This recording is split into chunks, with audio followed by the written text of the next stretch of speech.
Here are another examples in finding intercepts, zeros, and asymptotes of rational functions.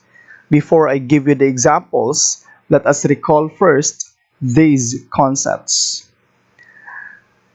To determine the vertical asymptotes, we equate the denominator to 0 and we solve for x. While to determine the horizontal asymptote, we have to refer to the degrees of the polynomial functions in the numerator and in the denominator.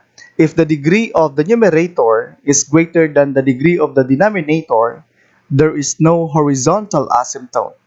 However, if the degree of the numerator is exactly 1 more than the degree of the denominator, then we have an oblique asymptote or a slant asymptote. Remember that our rational function can only have one horizontal asymptote or none at all. Next, if the degree of the numerator is less than the degree of the denominator, then the x-axis is the asymptote. Thus, the equation y equals 0 is the horizontal asymptote. That is the equation of the x-axis. And the third case is if the degree of the numerator is exactly equal to the degree of the denominator, then we can solve for the equation of our horizontal asymptote by determining the leading coefficients of the numerator and the denominator and getting the quotient of the leading coefficients of the numerator and the denominator. Let us also recall that solving for the zeros of our function is also solving for the x-intercepts. And to solve for the zeros, we simply solve the zeros of numerator function. That is already the x-intercepts. To determine the y-intercept, we let x equal to 0, then we solve for f of 0. Here is our first example. We have f of x equals x squared plus 4x minus 5 all over 2x minus 3. Let us first determine the zeros. To solve for the zeros, we simply solve for the values of x in the numerator. And the numerator is x squared plus 4x minus 5. We equate it to 0 to solve for x. This is a quadratic equation, and this quadratic equation can be solved by factoring. We factor out x squared, then we have x times x. We look for the factors of c, which is negative 5, that when added, it gives 4, and we have 5 and negative 1. We pair the factors, we have x plus 5 and x minus 1 equals 0. We equate each factor to 0 to solve for x. We have x plus 5 equals 0, and we have now x equals negative 5, and x minus 1 equals 0. We have x equals 1. Thus, we have the zeros of our rational function as 1 and negative 5. Since we have the zeros, we also have the x-intercepts, because solving for the zeros is also solving for the x-intercepts. The x-intercepts now are 1, 0, and negative 5, 0. Remember that intercepts are expressed as ordered pairs. To determine the y-intercept, we solve for our function when x is 0. We have f of 0. We simply substitute 0 as value of x in our rational function. Thus, we have 0 squared plus 4 times 0 minus 5 all over 2 times 0 minus 3. This part, will be equal to 0. Minus 5 is negative 5. And 2 times 0 is 0. Minus 3 is negative 3. We have now negative 5 over negative 3. Dividing like-signed integers, we have positive 5 over 3.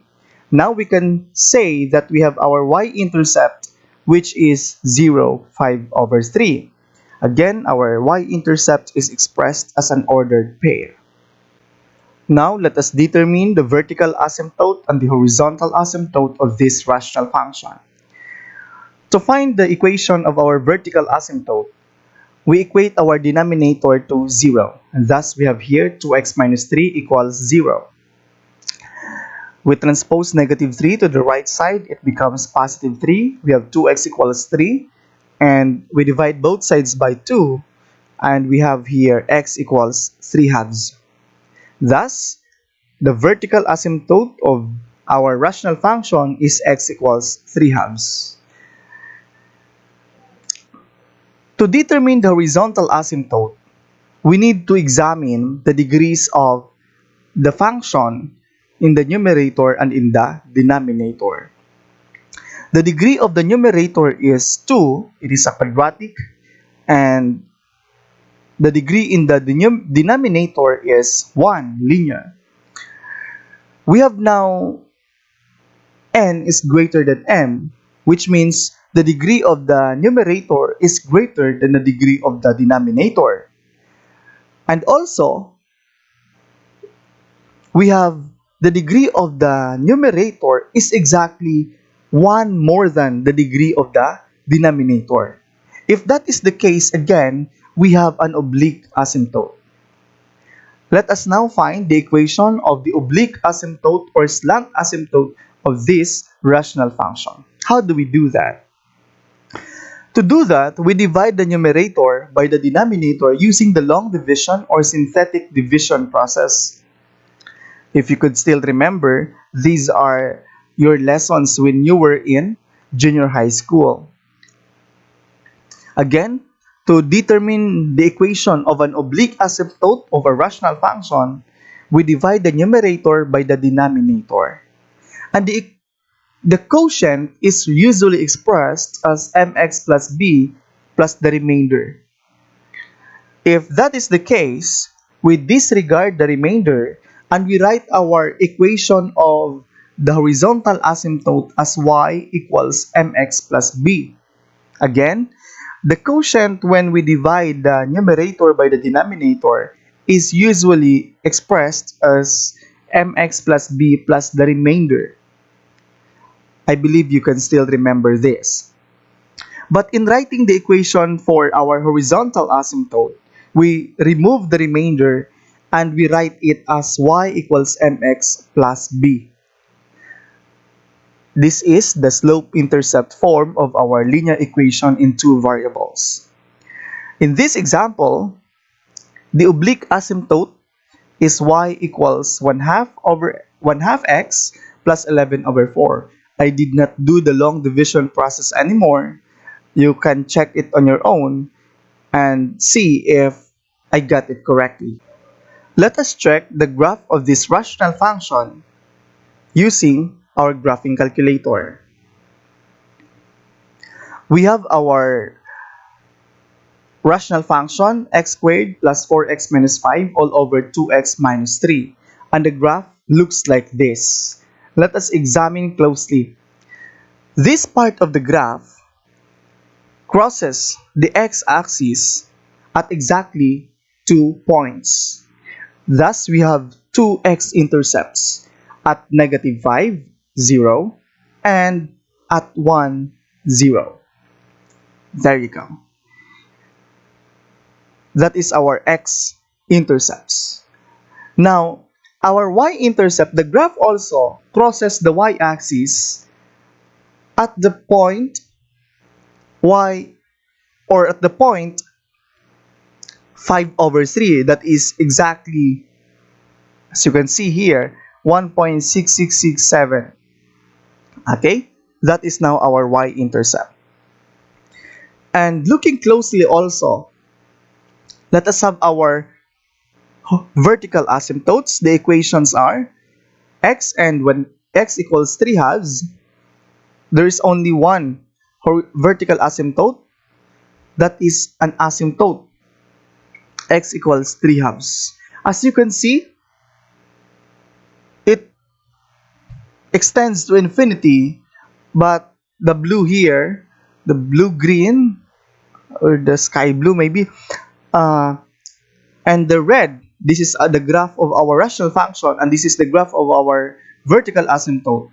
If we look closely, it extends to infinity, but the graph will approach our asymptote, but it will never touch nor cross our asymptote. That is the visual appearance of our asymptote. Likewise, in this part of the graph, it extends to infinity, but the graph will never touch our line. Now, let us graph the horizontal asymptote. See, it is a slant asymptote or an oblique asymptote. It will never touch that line nor cross that line. That is the graph of our rational function x squared plus 4x minus 5 all over 2x minus 3. Now let us proceed to the next example. We have f of x equals 4x squared minus 9 all over x squared plus 3x plus 2. Again, to solve for the zeros, we solve for the zeros of our numerator. We have 4x squared minus 9 equals 0 to solve for the values of x. As you see, this is a special product. This is a difference of two squares.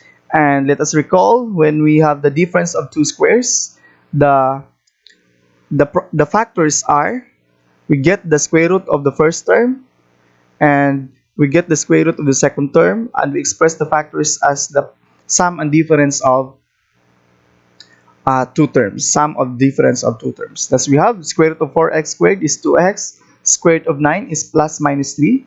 Pairing, we have 2x plus 3 and 2x minus 3 equals 0. We equate each factor to 0 to solve for x. We have x now is equal to 3 halves, and in another, we have x is equal to negative 3 halves, and x is equal to 3 halves. Thus, we have the zeros of our rational function as 3 halves and negative 3 halves. While the x-intercepts, again, are expressed in ordered pairs, we have 3 halves 0 and negative 3 halves 0. The y-intercept is solving for rational function when x is 0. We have 4 times 0 squared minus 9 all over 0 squared plus 3 times 0 plus 2. This will give us negative 9 over 2. And our y-intercept now is negative 9 over 2, or 0, negative 9 over 2. Let us determine the equation of the vertical asymptotes. To solve for the equation of these lines, we need to have the denominator x squared plus 3x plus 2 equals 0. And we factor this out. We have the factors x plus 2 and x plus 1 equals 0. We equate each factor. We have now x equals negative 2 and x equals negative 1. These are the equations of our vertical asymptotes. X equals negative 2 and x equals negative 1. To determine the horizontal asymptote, let us examine the degrees of our functions. The degree of the numerator is 2 and the degree of the denominator is 2. Thus, we have n equals m. The degree of the numerator is equal to the degree of the denominator. If that is the case, we look for the leading coefficient of the numerator function and the leading coefficient of the denominator function. In this case, the leading coefficient is 4. Thus, we have y equals 4 over the leading coefficient of the denominator is 1. And we have now the equation of our horizontal asymptote y equals 4. Let us look at the graph of this rational function using our graphing calculator.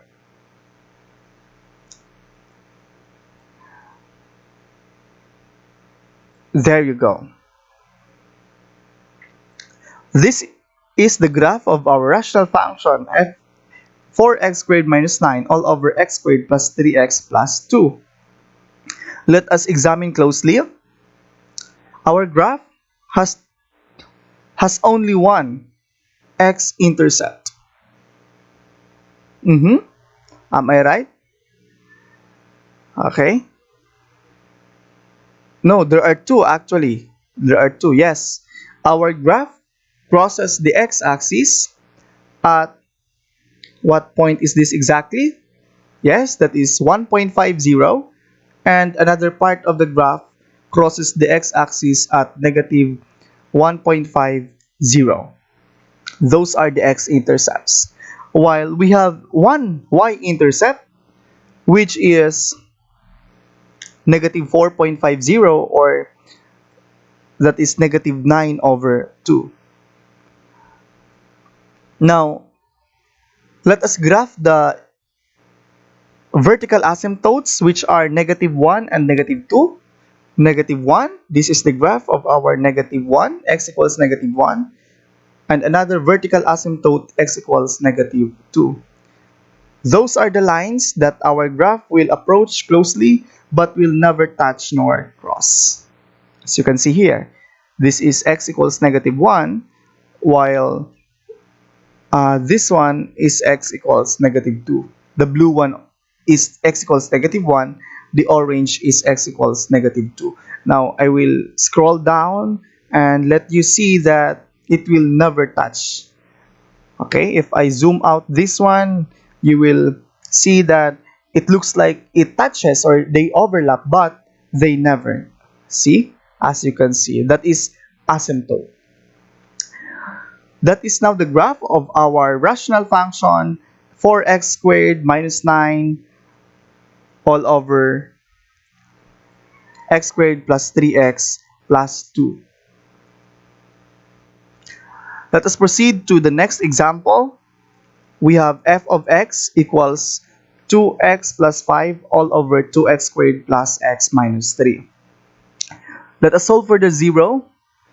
We have 2x plus 5 equals 0, and we have our 0, x equals negative 5 over 2. The 0 now is negative 5 over 2, and the x-intercept is negative 5 over 2, 0. The y-intercept is solving for the rational function when x is 0. We have 2 times 0 plus 5, 2 times 0 squared plus 0 minus 3, and we have 5 over negative 3, which is equal to negative 5 over 3. Thus, we have our y-intercept 0, negative 5 over 3. Let us determine the vertical asymptotes and horizontal asymptote of this rational function. To determine the vertical asymptotes, we need to factor out our denominator. We have 2x squared plus x minus 3 equals 0. The factors are 2x plus 3 and x minus 1. We equate those factors to 0, and we have now 2x plus 3 equals 0. Solve for x. We have x now is equal to negative 3 halves. While in the second factor, x minus 1 equals 0, we now have the equation x equals 1. Thus, we have the vertical asymptotes are the lines x equals negative 3 halves and x equals 1. To solve for the horizontal asymptote, let us examine the degrees of our functions. The degree of the numerator is 1, while the degree of the denominator is 2. Thus, we have the degree of the numerator is less than the degree of the denominator. Again, if that is the case, the x-axis is the horizontal asymptote. The equation of the x-axis is y equals 0. Let us examine the graph of this rational function in our graphing calculator. The graph of a rational function 2x plus 5 all over 2x squared plus x minus 3 looks like this. And as you can see, we only have one x-intercept. That means our graph crosses the x-axis at only one point, and that is at point negative 5 over 2, which is negative 2.5, as you can see it here. While the y-intercept, our graph also has only one y-intercept, and it is here. That is 5 or negative 5 over 3. Let us graph our vertical asymptotes, which are x equals negative 3 halves here, and x equals 1, another. This is now the graph of our rational function, where the graphs of our vertical asymptotes are also shown. As you can see, in this part, yes, the graph will approach the lines but will never touch. Likewise, here, this part of the graph will approach the lines but will never cross nor touch those lines. And graph also the y equals 0, the horizontal, which is our x-axis. We have actually the graph, one part of the graph crosses the x-axis. However, there is a part that it never touches nor crosses. Thus, we can still say that y equals 0 is an asymptote, a horizontal asymptote of our rational function. That is the graph of our rational function 2x plus 5 all over 2x squared plus x minus 3. Let us have our last example. F of x equals 2x squared plus 7x plus 5 all over x squared minus 2x minus 3. Now, in this example, we first factor out the numerator and the denominator because I want to show you something. The factors of the numerator are 2x plus 5 and x plus 1, where the factors of the denominator are x minus 3 and x plus 1. As you can see, in this case, there is a common factor between the numerator and the denominator. Okay? Now, to solve for the zeros, we usually look for the values of x in the numerator. But in this case, there is only one. Okay? We have negative 5 over 2. We do not say that negative 1 is also a zero of this function. Now, the x-intercept is also 1, not 2. We have negative 5 over 2, 0. And then the y-intercept, still process, we let x equal 0, and if x is 0, we have negative 5 over 3. Thus, we have our y-intercept 0, negative 5 over 3. While the vertical asymptote, again, let us recall the concept that there is a vertical asymptote in every zero of the numerator that is not a zero of the denominator. In this case, negative 1 is a zero of the numerator but also a zero of the denominator. In other words, we cannot include x equals negative 1 as the vertical asymptote. Thus, we only have one vertical asymptote, which is at x equals 3. And to determine the horizontal asymptote, let us examine the degrees. The degree of the numerator is equal to the degree of the denominator. Thus, we have y equals the leading coefficient of the numerator, which is 2, over the leading coefficient of the denominator, which is 1. And we have the horizontal asymptote now, y equals 2. Now remember that once our rational function, when the numerator and the denominator have common factor, we have a whole. And that whole is found at that point. Okay? Why there is a whole? Because that whole, or in that part of our graph, our function is undefined at x equals negative 1 in this case. That is how we are going to find the intercepts, zeros, and asymptotes of our rational functions.